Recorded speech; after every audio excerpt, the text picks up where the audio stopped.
สิบเทียนพระบ่อเต้าคมขวานล้าน10 คนบ่เหมือนลูกเต่ารีบทำดีเตอยิงใจหนุ่มเท่าจักได้เบาแหงบอกแล้วบ่มีสินธรรมตึงบ่เป็นน้ำแล้วบ่เป็นเกตแก้วเนอนายโบราณว่าไว้ยะให้นาควายจังเปลืองแห่งควายบ่มนมั่งเข้าบ่มนมั่งเข้า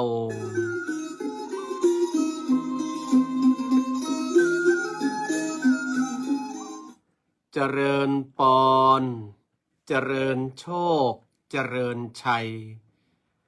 เจริญมั่งเจริญมีเจริญสรีสวัสดีกับตันสาธุชนคนดีFC รายการทุกท่าน มาพระมาแล้วหนาญาติโยมศรัทธามาฟังพระครูวิโรจน์ชยาพรกับรายการธรรมะนึ่งกำลังใจสไตล์ล้านนาวิโรจน์ชยาพรปะกับบรรดาตันสาธุชนกันแถมค่ำคืนหนึ่งโดยในค่ำคืนนี้นั้นก็บอกว่าที่ไหนที่ว่าฝนฟ้ามันตกที่ไหนที่ว่าเป็นพายุฝนฟ้าคะนองแต่กรมอุตุนิยมวิทยาเปิ่นบอกว่าหลังวันที่14ไปภาคเหนือตอนบนเราอากาศจะสูงขึ้นอากาศจะร้อนขึ้นตามหน้าร้อนปกติฉะนั้นไผตี้กำลังจมเทวบุตรกำลังบ่นฮือเทวดากำลังพาดพิงไปยังน้ำฟ้าและสายฝนใจเย็นๆจะไปฟังจมเปิ้นเตี้ยเนาะถ้าเข้าหน้าแล้งแห้งไข่ฝนบะตกมาแล้ว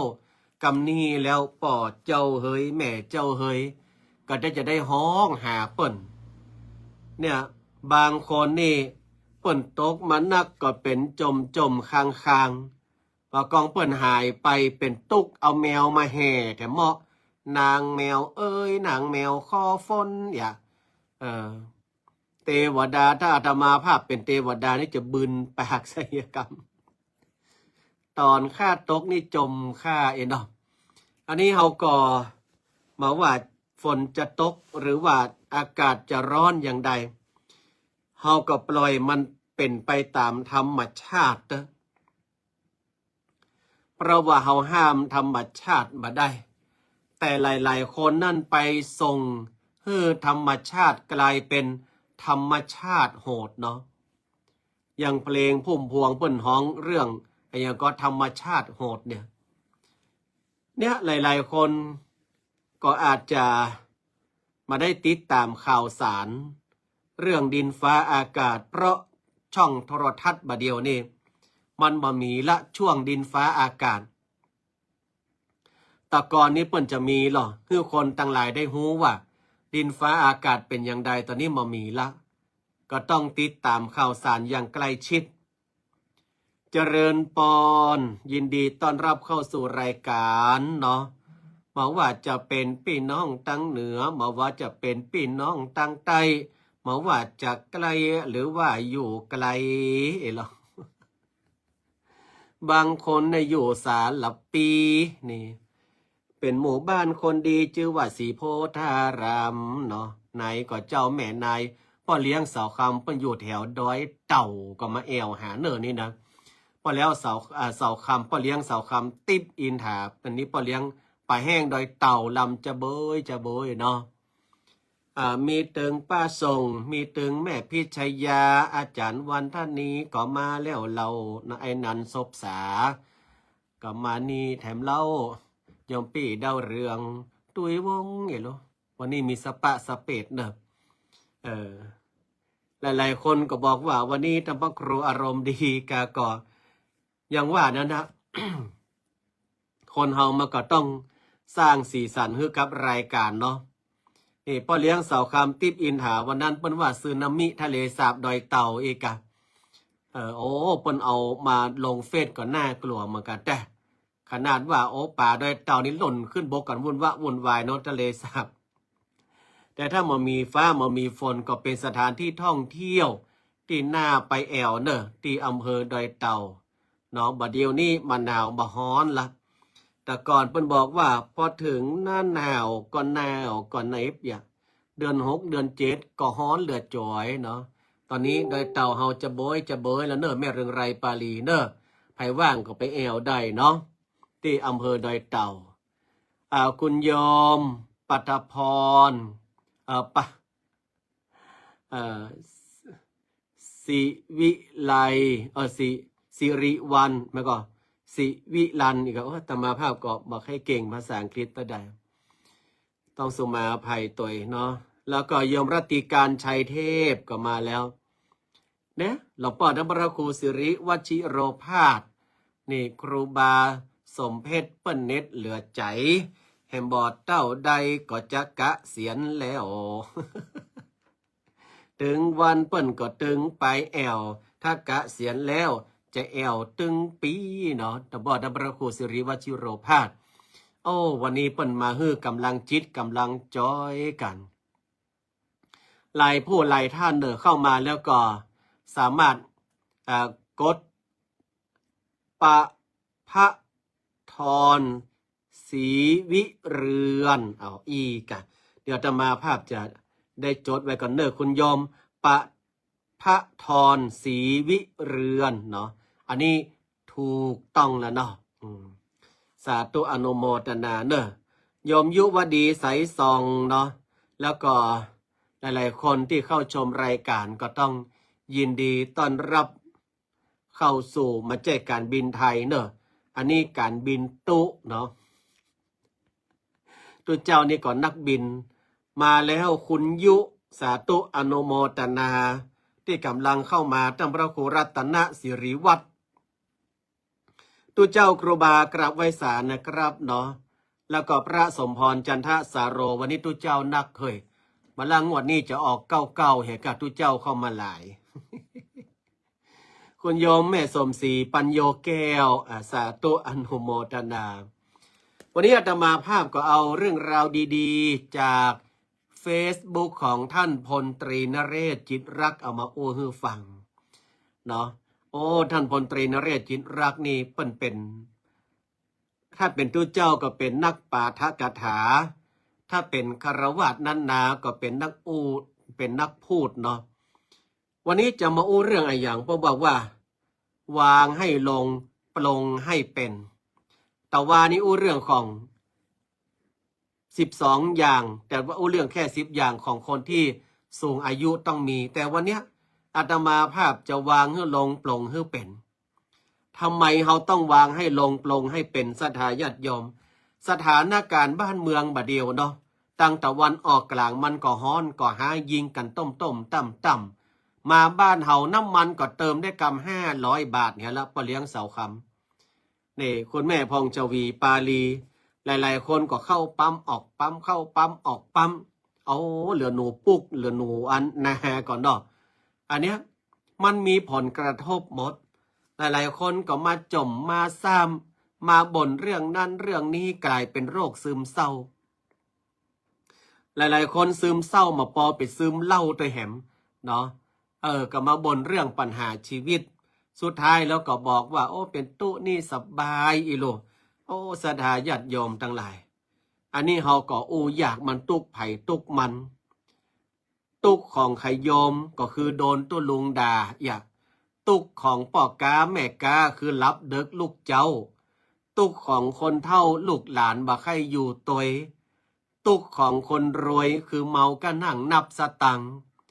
ตุกของแม่มารก็คือขี้ปุ่มมันใหญ่ตุกของคนใบ้บ่มีภัยนับถือเพราะว่าเขาอู้มาหูเรื่อง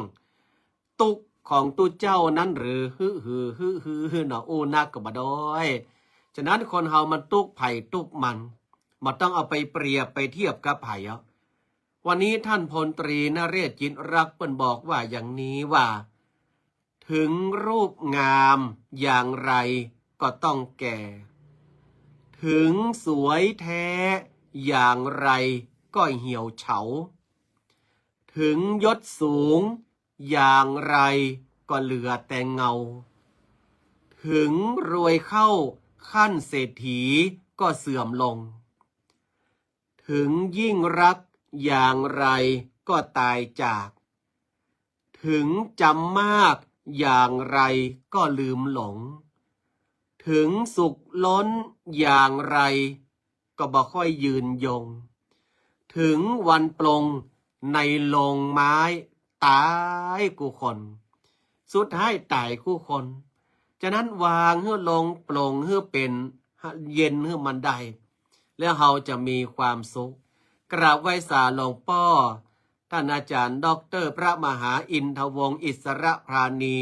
ครูบาอาจารย์อาตมาภาพนักปาฐกถาแห่งอำเภอแม่ทะหาตัวจับยากเพราะว่าบึดกะลบอยู่สถานวิปัสสนานานาชาติบึดกะลบมาละปูนเนาะวันนั้นเป็นมาเตะข้ามถิ่นไม่ได้เก็บกาดตงด้วยนะเห็นแล้วกราบไหว้สาหลวงพ่อนะครับท่านครูบาภูมินทร์ดอสิริอันนี้จากสปลนี่สันปูเลยเปิ้นเป็นครูบานักพัฒนานักเผยแผ่มีเอกลักษณ์เนอครูบาเปิ้นนะยิ้มง่ายใจถึงพึ่งได้เนาะปะมะใดยิ้มง่ายใจถึงในถึงกันพึ่งได้นี่ขอ500ได้ชาวบาทนี่พึ่งได้เหมือนกันเซลครูบาเปิ้นโยมแม่อรวรรณวงพันธ์มาแล้วแม่เกสรปันดอนตองยายตาวงสยาเนาะสาธุเด้อข้อแรกเป็นว่าถึงรูปงามอย่างไรก็ต้องแก่หันก็อาตมาภาพเนี่ยผมที่ขาวเหมือนดังดอกอ้อเพราะต่อมันต่อยเหรอแต่ก่อนนี่อาตมาภาพนี่โหมันตึงเหลือพอตั้งซ้ายอย่างสรพงษ์ชาตรีพอตั้งขวาแฮมทีเหนือบิมบิลลี่โอแกนขนาดยืนเห็นเขายังว่าเหมือนไทยธนาวุฒิดูเพราะว่าทรงผมเหมือนกันโลกมาเดียวนี่เราเปลี่ยนแปลงไปสถาญาติโยมแต่ก่อนมาต้องใส่แว่นตามาเดียวนี่หนามัวอุ้งตุ๊กจะต้องใส่แล้วผมที่ขาวผมที่ดำกลับขาวเนี่ย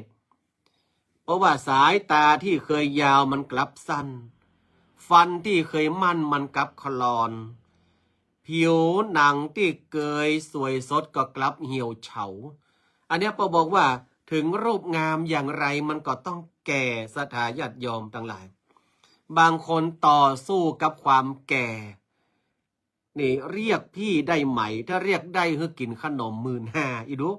ถ้าเรียกอาฮือ5 ปันถ้าห้องตุกลุตุลุงนี่สมัยเอาขนมจ๊อกไปแกนเดียวปอเมื่อลุงใ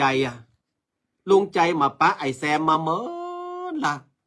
โอ้ไอแซมเปิ่นลาลุงใจไปเซาะยะว่ายะกันลุงใจก็ง่อมหาไอแซมเหมือนกันลายปีมได้ปะกันวันหนึ่งลุงใจนั่งอยู่หน้าบ้านหันละอ่อนหนุ่มหน้าตาวัยรุ่นวัยใสเตียวเข้ามาอีกคุณครูณัฐกิจอิมังมายังพันเตดู KFC ครับผมวะจะไปตักเตื้อน้ำยายจะใหญ่ หันละอ่อนหนุ่มหน้าตาเตียวเข้ามาสวัสดีครับลุงใจเอ้าสวัสดีอ่ะน้อยมึงเป็นพายน่าฉายจำแก่อยู่ไงแก โอ้ลุงใจลุงมาจำผมกะลุงก็หายมึงตัวกันหน่อยโหก็เคยอยู่เคยกินตัวเอวตัวกันแล้วลุงมาจำกะลุงพ่อผมดีๆอกเถอะเป็นพ่อมึงกัดแถมโอ้ลุงใจที่ความจำดีแต่ให้ไงกูจำแกงตากับน้ำเชียงมึงได้เอาแถมมึงไปกันได้มาน่าจะจำแกงงไงแต่โอ้ลุงมาใช่ว่าอันว่าอีนะผมที่ว่าหายไปหลายปีนะโอ้ไปปะครูบาอาจารย์เปิ้นเก่งวิชาปรุงยา อายุวัฒนะกิน1 เม็ดอายุลดไป10 ปีนะลุงแต่กะแขมแต่นากะนี่เหรอผมเอาใส่หลอดหน่อยมานี่เดี๋ยวผมจะไปเอวหารัตนายาเหลือนี่สัก5 เม็ด6 เม็ดเนี่ยเดี๋ยวผมจะกินไปเหี่ย1 เม็ดก่อนแล้วก็จะฝากลุงไว้ลุงกินเหี่ย1 เม็ดเดียวเนอะผม1 เม็ดเดียวเดี๋ยวผมจะปีกมาวันพรุ่งนี้นะอู้แฉมกูขอเม็ดเดียวก็พอดีแล้วป่ะแฉมบ่ะรอบนี้กูอายุ60กินแล้วก็เหลือ50เอาละกำเนี่ยน้องอ้อจะต้องเมากูแน่แน่แล้วเม็ดเดียวนะลุงเนอะอันผมไปก่อนละเดี๋ยวผมจะมาเอานะได้เลยกระแฉมอ้อยเข้าปากจางลุงเลยจ้ะเอาไอ้แฉมก็มากินได้เม็ดเดียวหน้าฉายแจ่มแจ้แล้วกูจะกินทำไมเล่าแค่เม็ดเดียวความโลภมันบังเกิดไม่ยากแก่ลุงใจก็ถอกยาถึง5 เม็ด6 เม็ดนะครับโอ้ถอกแล้วกินแหละกินเข้าไปปุ๊บตกมาเมื่อคืนยามันออกฤทธิ์ฮ้อนออกเนื้อออกตัวแล้ววุบวับวุบวับ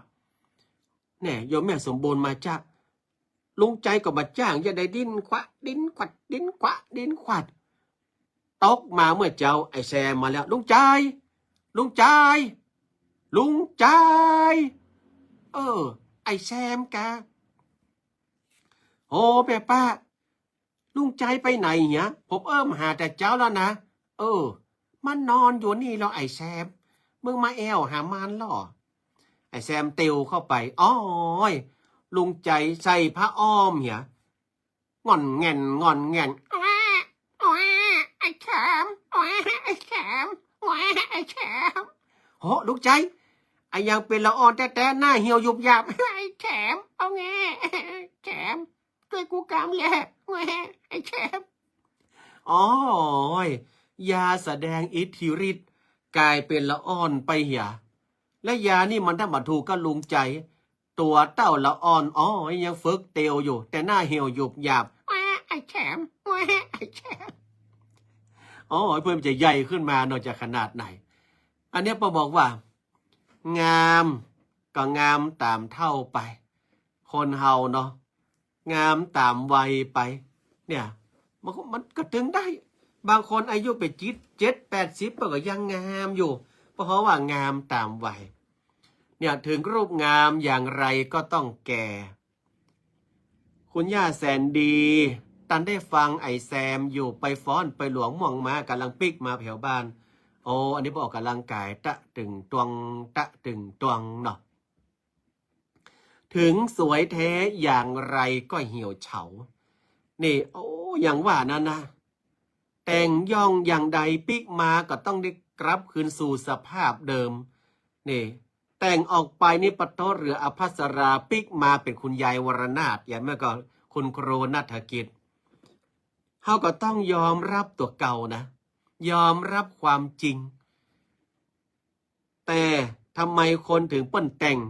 บักเก่าเปิ้นว่าไก่งามก็ว่าเพราะขนคนงามก็ว่าเพราะแต่งมันก็มาเดือดฮ้อนไผ่ก็แต่งไปเตอะแต่เขาก็ต้องยอมรับอยู่ในทีว่าเรานั้นมันพยุงสังขารเนี่ยจะพยุงไปได้กี่มือกี่ปีงามจากไปในตัวจะดีที่สุดงามด้วยวาจางามกิริยาสูงส่งยาโอมจะเป่าคาถาเนาะอันนี้บอกว่าเขาถ้าเอางามจากภายในนี่นะรับรองว่ามีวันเหี่ยวเฉา1จิตใจงาม2กิริยาวาจางามนี่และก็3กำกึดกำอ่านงามถ้า3อย่างนี่เพราะว่างามจากภายในนี่แต่เอาเกินปาดแถมมันเพราะว่าอย่างมันสุดยอดแถมละเนี่ยบางคนงามกับไปนอกข้างนอกสดใสข้างในตะตึงตวงนะเนาะแต่ถ้าบางคนนี่ข้างนอกเพราะอย่างก็อย่างคุณครูนัฐกิจแถมอันนึงฮะค คุณแม่สีวันโชคดวงดีมาสาธุนโมทนาเดี๋ยวจะมาภาพขึ้นบัดดันถ้าคนงามนอกบางงามในเพราะว่าข้างนอกสดใสข้างในเป็นหนอนเนาะถ้าคนงามถึงในถึงนอกเดี๋ยวจะมาภาพจะเสาะหามาฮื้อก่อนต้องเปิ้งคุณครูนัฐกิจแล้วเพื่อสอนภาษาไทยหรอภาษาอังกฤษโดยภาษาไทยชอชปะเป็นครูใหญ่ครูน้อยพันโลงเสร็จเนาะถึงยศสูงอย่างไรก็เหลือแต่เงาถึงยศสูงอย่างไรเหลือแต่เงาถ้าหมดยศถ้าหากว่าเรานั้นเอาหัวโคนตัวนี้ออกแล้วเฮาก็เหลือก็คนธรรมดาเนี่ยแต่ก่อนนี่ปะโตคนเปิ่นไวขึ้นไวล่องเข้าเตาะน้ำเกณฑ์ฮ้อนก็ตึงมาได้ฮ้อนนะถ้าหากว่ามียศมีศักดิ์มีบังยกบ่ายกไหล่นี่ฮ้อนก็ตึงได้ฮ้อนพัดลมมีกี่ตัวบินเข้าใส่หมดอะตัวเจ้านี่ปะโตเหือไหลกลางลังเรือน้ำกวงก่อนบังอันนั้นนี่มียศมีบังพัดลมกี่ตัวเป่าบ้องเนี่ยมากองเสื่อมยศลงไปแล้วพัดลม5-6ตัวบินออกหมดเก้าอี้โซฟาได้นั่งแล้วปุ่นเก้าอี้สีน้ำเงินพ่องนี่เก้าอี้สีขาวซีดเก่าพ่องพร้อมจะหักได้ทุกเวลาเนี่ยคุณแม่สีวันโชคดงดีเพิ่นบอกว่าข้างนอกกรุขระข้างในตะติ่งนงวะเด้อเจธรรมดาเนอะเปิดขายบะกล้วยกาได้ปีละเป็นหลายล้านเนาะร้านนี่มาเชี่ยงกับไปแหมร้านหนึ่งอย่างนี้อันนี้เปิดขายกล้วยกาส่งออกนอกเนอะสถานญาติโยมต่างหลายกล้วยกาอย่างก็พันกิมหงเอกะกินแล้วมันมีเม็ดเนอะกล้วยกาพันนี่นะเพราะว่าลืนไปหมดพร้อมกันนั่นนะอันนี้แซวเปิ่นเนี่ยถึงรวยเข้าขั้นเศรษฐีก็มีเสื่อมลงมันมีขึ้นมีลงมีขึ้นในชีวิตคนเราอ่ะมันไม่ใช่ว่าแน่นอนนะมันก็มีขึ้นมีลงมีสุขมีทุกข์มีสรรเสริญมีนินตามียิ้มมีให้มีหัวเราะมันมีสัพพะในชีวิตคนเราเนี่ยฉะนั้นเราจะต้องวางหื้อลงตอนเนี้ยวางหื้อลงก็คืออย่างถึงรูปงามอย่างไรก็ต้องแก่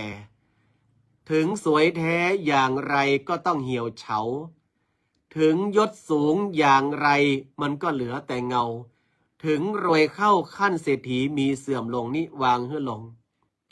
กราบไว้สาหลวงพ่อพระครูสถิตธุราธรหลวงพ่อเจ้าวัดสันขยอมสันทรายวัดเปิ่นกองงามเนี่ยการปฏิบัติเปิ่นกอบเพราะน้ำเสียงก็สนอหูฟังแล้วมีความจิตคิดศรัทธาและเชิดชูต้องหลวงพ่อท่านพระครูสถิตธุราธรสมัยจะไปรับจ้างประกาศดิแน่ยมแม่สีวันบอกว่าแน่นอนเจ้ากิมจูเจ้ากล้วยกามีอยู่หลายล้านอันนี้วางให้ลงต่อไปปลงฮื้อเป็นเหรอปลงฮื้อเป็นคืออย่างถึงรักยิ่งอย่างไรก็ต้องตายจากก็ฮักมันแค่ไหนเมื่อว่าจะเป็นคนหรือว่าจะเป็นสัตว์นะก็ฮักเต่ากันเปียงกันบางคนนี่ฮักสัตว์ฮักแมงหรือฮักคนก่อนลูกจ๋ากินข้าวนะจ๊ะอาหารอย่างดีป่อมันกินจอผักกาดลูกฉันต้องกินอาหารเพชรดีกรีอย่างดีเกรดพรีเมียมเนี่ยมาดึงกาลเวลาตายไปเห็นแล้วชื่อว่าอย่างชิมารุชิมารุตายไปเป็นให้เป็นห้องท่านอีแม่ฮักลูกอีแม่เสียดายมันตายนุ่มตายน้อยลูกอีแม่ตายอายุตัวใดลูกอีแม่อายุตายได้สัก5 ปีเนี่ยท่านให้ตายนุ่มตายน้อยแต่เป็นปัจจัยแม่หญิงเป็นแม่หญิงท่านแล้วเป็นชื่ออย่างชื่อน้องชิมารุโลชื่อน้องชิมารุให้ชื่อหน้าฮักเป็นภาษาญี่ปุ่นเนาะเจ้าท่านก็เดี๋ยวอีแม่จะด่าครัวก่อนเนอะจะตามหาลูกอีแม่น้องชิมารุนี่ ผ่านไปละ5 นาทีเรียบร้อยเจ้าท่านนี่พอในขันเข้าถ้วยหนึ่งก็เป็นเพชรดีกีแหมถ้วยหนึ่งนั่นนะก็เป็นอาหารหมาเป็นเม็ดเป็นเม็ดตัวเจ้าก็บอกว่าจะเยะจะได้ปั่นแล้วจะกินบ่ได้เฮียก้าไอ้ลูกก็ตั้งใจแปลงนาขึ้นคำว่ายะถาวาลิวะหาได้อาหารหมาวันนี้แหละนะ เนาะอันเนี้ยขนาดว่าแค่ไหนมันก็ต้องตายจากกันไปนะยิ่งคนเฮาซ้ำหายแม้กระทั่งว่าสิ่งของสถาสิ่งของมันจะมีชีวิตอย่างเช่นว่าปากกาเล่มเนี้ยเขียนลื่นปรืดเลยโอ้โหสบายมากปากกาตกไปลดทับแตกตราเอาเรียบร้อยอันนี้จะวัตสังขาราขนาดปากกายังหูแตกม้างเนาะยะใดอยากจะให้จะห้องอีกเนี่ยพอห้องว่าถึงยิ่งรักอย่างใดก็ต้องตายจากนี่ต้องวางให้ลงนะวางให้ลงนี่ปลงให้เป็นเนาะถึงจะมากอย่างไรก็ลืมลงเนี่ยแต่เกียรติมาภาพก็จะลืมล่ะถ้ามาจดไว้ก็ลืมแล้วกับศรัทธาญาติโยมทั้งหลายคนเฮานี่สมองมันมีแต่เสื่อมลงนะมันจะว่าเท่าแก่มาแล้วสมองจะดีขึ้นบางคนอวดตัวเก่าอันนี้ขนาดอายุเป็น50-60จำได้หมดนะโอ้เรื่องราวต่างๆนี่ถามอีแม่เตอะตั้งแต่10 ปี20 ปี30 ปี40 ปี50 ปีอีแม่จำได้หมดแต่ว่าแต่อ้ายชื่ออย่างก็อย่า จำได้หมดนะแต่ว่าแต่อ้ายชื่ออย่างขอเองเนาะอันนะบางทีมันก็บัดจำมันก็ลืมไปพ่องมันเป็นธรรมดาเนาะ40เปิ้นว่าลืมหน้า50เปิ้นว่าลืมหลัง60 70มาต้องถามถึงมันลืมตึงหลังลืมตึงหน้า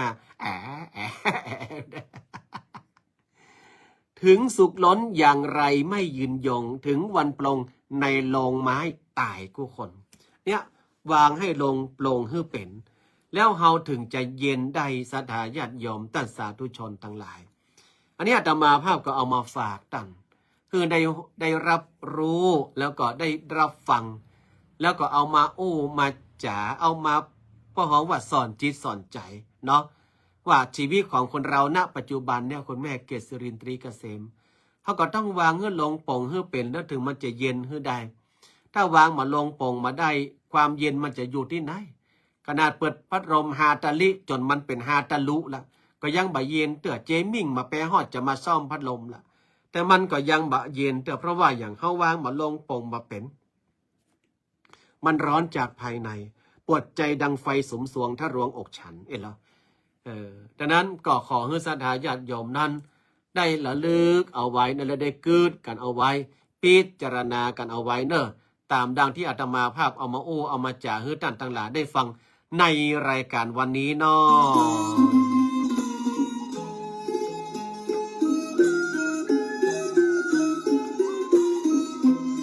นกลาป่าไม้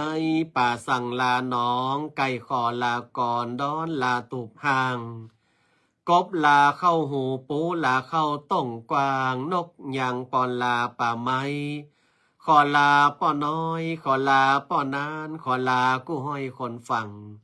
วันนี้บ่ตาวันหน้าปะกันใจจื่นใจบานป้ากับรายการในวันหน้าสำหรับวันนี้ขอนำรายการจากลากันไปก่อนนอ111กันได้ละเนอ